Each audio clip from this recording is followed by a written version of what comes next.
Buen día, estimados compañeros. Bienvenidos a esta capacitación de educación virtual a distancia basada en estilos de aprendizaje en épocas de cuarentena. Mi nombre es Lina Marilyn Mayorga Díaz, pertenezco al programa de licenciatura en matemáticas y vengo en representación de Angélica Usma y Eliberto Casas, del curso 40130297 de Teorías del Aprendizaje de la Universidad Nacional Abierta a Distancia. Esta capacitación surge con el fin de incentivar a los docentes a implementar en sus clases virtuales o a distancia estilos de aprendizaje pertinentes con los cuales generen un efectivo y correcto proceso de enseñanza-aprendizaje en su área. Importancia del tema para la formación docente. En tiempos de cuarentena, la vida escolar y académica cambió y debió adaptarse y reencontrar sus valores esenciales de cuidado integral de los estudiantes y realizar un proceso de acompañamiento personalizado en su desarrollo académico. El estado emocional de los estudiantes, padres de familia y docentes determinan su apertura a cualquier aprendizaje, ya que aquí todos estamos adquiriendo nuevas experiencias. De ahí parte el interés por brindar a la comunidad educativa, en especial a los docentes, información relacionada con los estilos de aprendizaje, de los cuales pueden aplicar en su nueva práctica pedagógica, con el fin de facilitar y dinamizar los contenidos, apropiándolos a cada tema y cada alumno, teniendo en cuenta que cada uno aprende de manera diferente, según su sistema de representación, ya sea visual, auditivo o kinestésico, según su categoría de aprendizaje, activo, reflexivo, teórico, pragmático, secuencial, según el desarrollo de sus hemisferios y cuadrantes cerebrales, según muchos más factores, y de ahí parte la importancia de esta capacitación, a lograr que el docente comprenda que sus estudiantes tienen diversos métodos de recepción, interacción, recepción y comprensión de la información, que el docente logre efectuar un correcto proceso de enseñanza-aprendizaje en una modalidad virtual, implementando un sistema activo y participativo, en el cual el alumno logre un aprendizaje significativo. Esta cuarentena es una oportunidad única, no solo para innovar en la labor docente, sino para lograr que el estudiante sea más consciente y responsable de su aprendizaje.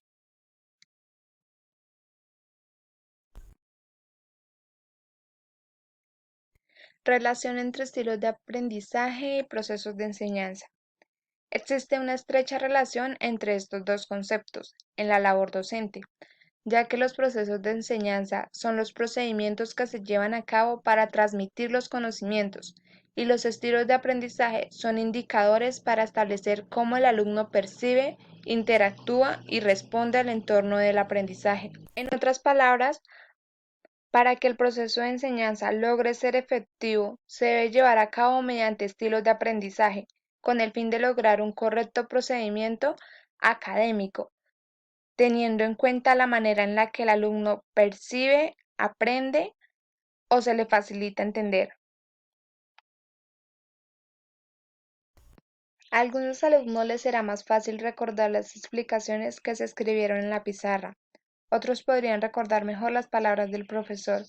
Otros recordarían mejor la impresión que la clase les causó. Algunos alumnos serán reflexivos, otros más activos, algunos teóricos o pragmáticos.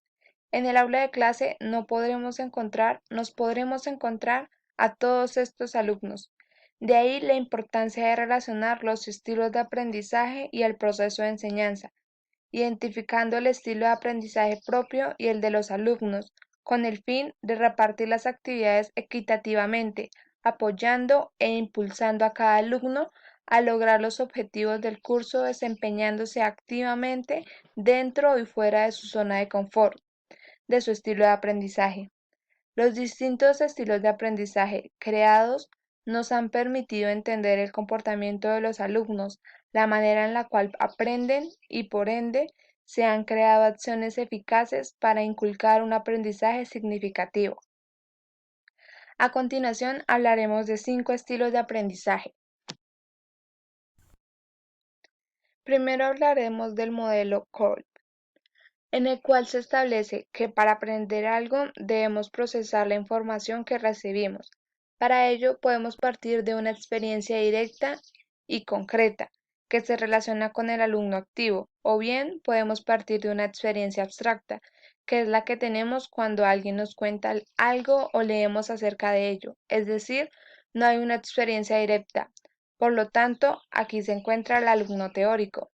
Ahora bien, las experiencias no son conocimientos en sí, por lo cual debemos transformarlas en conocimiento real de dos maneras, según el tipo de experiencia. Si es una experiencia directa, se debe reflexionar y pensar sobre la misma. Por ejemplo, si al alumno se le pone un ejercicio de X o Y asignatura, está poniendo una experiencia directa, pero luego debe reflexionar acerca de cómo logró solucionar el ejercicio, lo cual lo convierte en un alumno reflexivo. Finalmente, si es una experiencia abstracta, donde el alumno no desarrolló el ejercicio, sino que un compañero le contó cómo él lo había desarrollado, el alumno debe experimentar de forma activa con la información recibida para tener un conocimiento real, lo cual lo convierte en un alumno pragmático.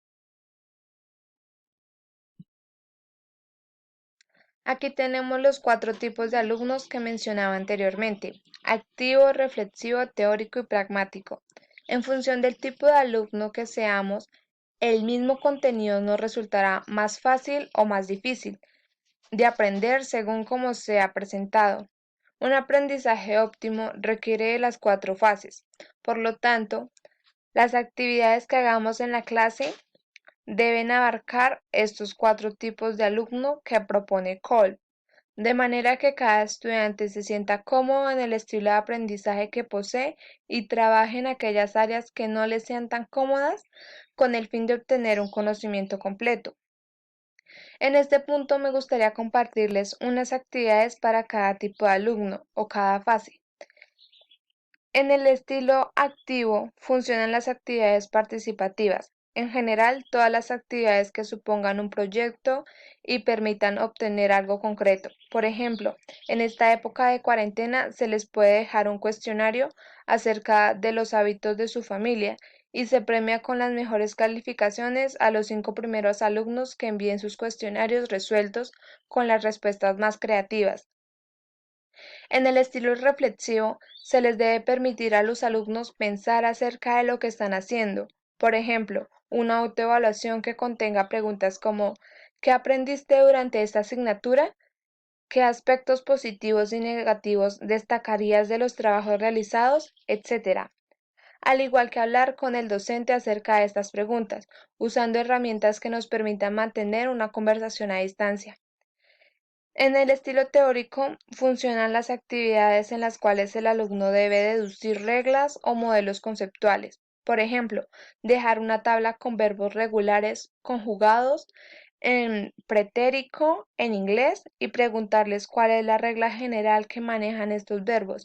En vez de decirles las reglas gramaticales del idioma inglés, podemos pedirles que las deduzcan a través de un texto, ya sea en presente, pasado o futuro. Esto en un tiempo límite. Pasando el tiempo, el docente pasa a explicar lo que hayan entendido y ayudarles con la información que los alumnos no hayan sido capaces de deducir. Finalmente, en el estilo pragmático, se deben manejar actividades para experimentar y que el alumno las hallen importantes para su vida, con lo cual se pueden manejar cuestionarios con preguntas como: si un rifo gotea llena, si un rifo que gotea llena una taza de café en 5 minutos, ¿cuánta agua se desperdiciará en un mes? Así se relacionarán las matemáticas con su vida real.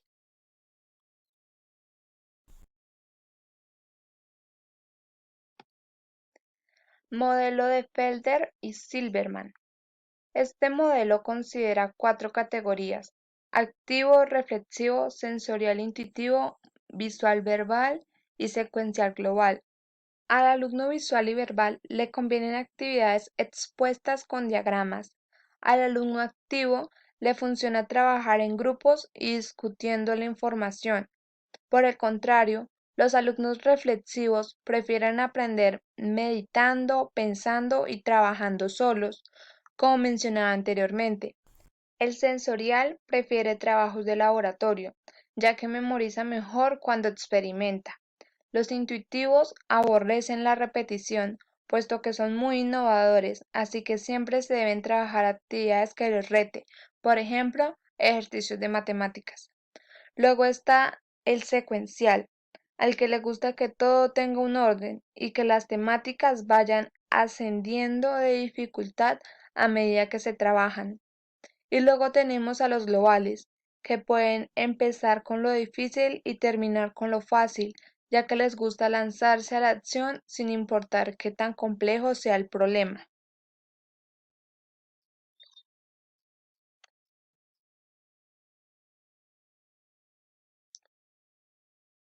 Modelo de Bandler y Grinder. La programación neurolingüística. Este modelo toma en cuenta que tenemos tres grandes sistemas para representar mentalmente la información: el visual, el auditivo y el kinestésico. Utilizamos el sistema de representación visual siempre que recordamos imágenes abstractas y concretas. El sistema de representación auditivo es el que nos permite oír en nuestras mentes voces, sonidos, música o cuando recordamos la voz de la persona que nos habla por teléfono.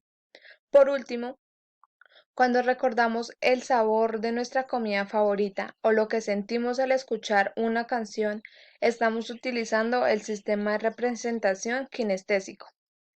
La mayoría de nosotros utilizamos los sistemas de representación de forma desigual, potenciando unos e infrautilizando otros. Esto debido a que los sistemas de representación se desarrollan más cuanto más los utilicemos.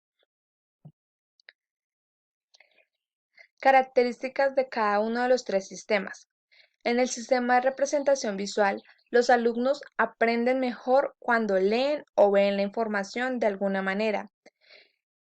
En una conferencia, por ejemplo, preferirán leer la fotocopia o tomarán notas para poder tener algo que leer. Cuando pensamos en imágenes, podemos traer a la mente mucha información a la vez. Por eso, la gente que utiliza el sistema de representación visual tiene más facilidad para absorber grandes cantidades de información con rapidez. Visualizar nos ayuda además a establecer relaciones entre distintas ideas y conceptos. Cuando un alumno tiene problemas para relacionar conceptos, muchas veces se debe a que está procesando la información de forma auditiva o kinestésica.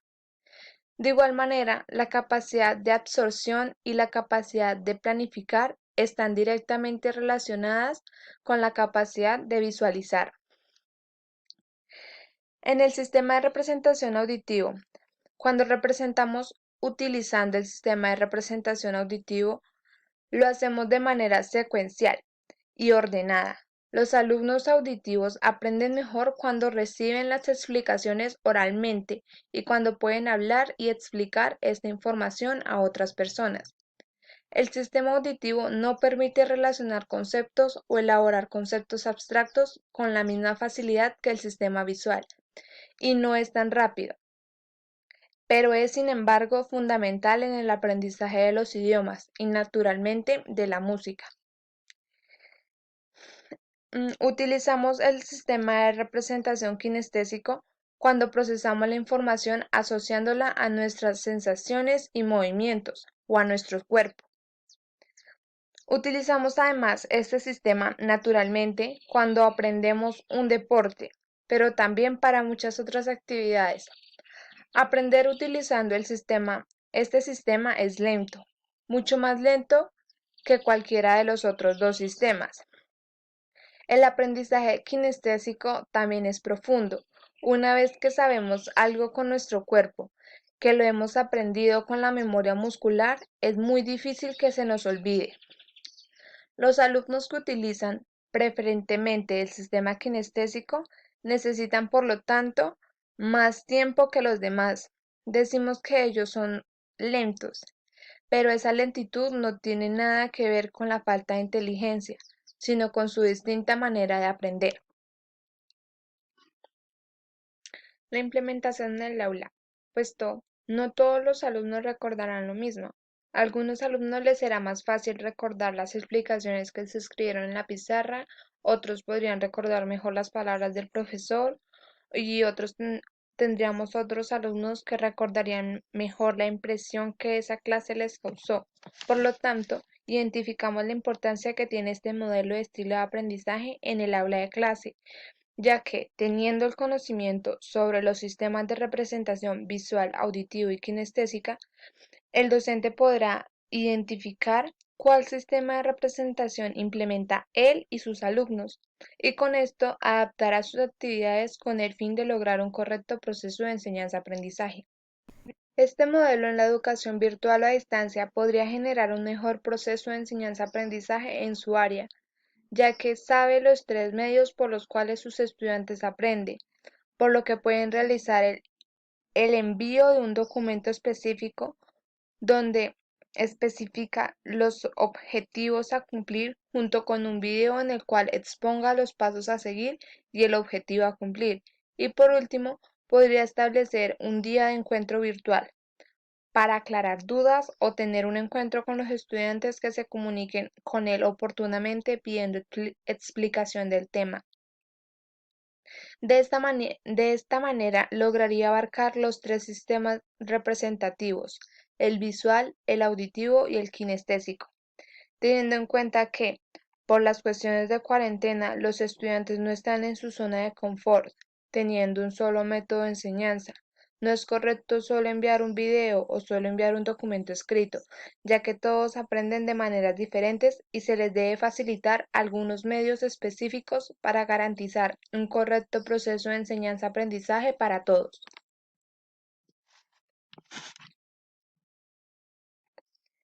Los hemisferios cerebrales.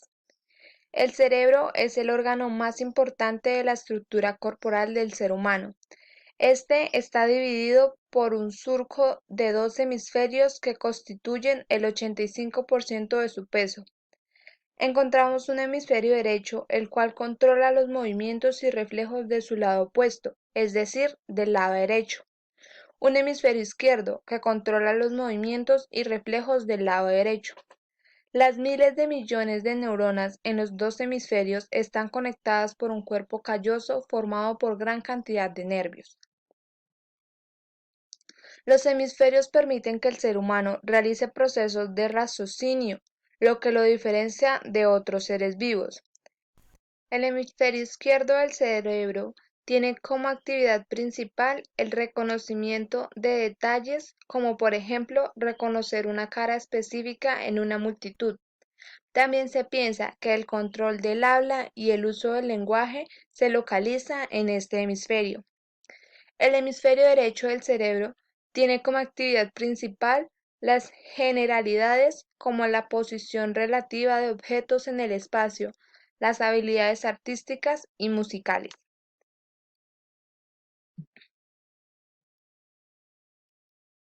Los cuadrantes cerebrales de Hermann.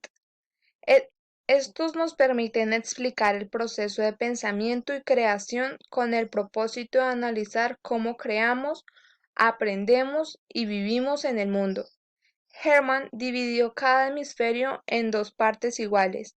En el hemisferio izquierdo se encuentran los cuadrantes A y B y en el hemisferio derecho los cuadrantes C y D. El diseño de los cuadrantes está fundamentado en el globo terráqueo y sus cuatro puntos cardinales, el cual da como resultado los cuadrantes cortical, derecho e izquierdo, y el límbico, derecho e izquierdo. Si una persona tiene el cortical izquierdo, cuadrante A, más desarrollado, es un ser racional, con buena capacidad analítica y lógica. Si una persona tiene el cortical derecho, cuadrante C, más desarrollado, es una persona estratega, experimental, holístico e intuitivo. Si una persona tiene el límbico izquierdo, cuadrante B, más desarrollado, es una persona organizada, cuidadosa, planeadora y detallada. Si por el contrario el más desarrollado es el límbico derecho, cuadrante D, Es comunicador, experimental, empático y emocional. Muchas gracias a todos por participar y por prestar atención.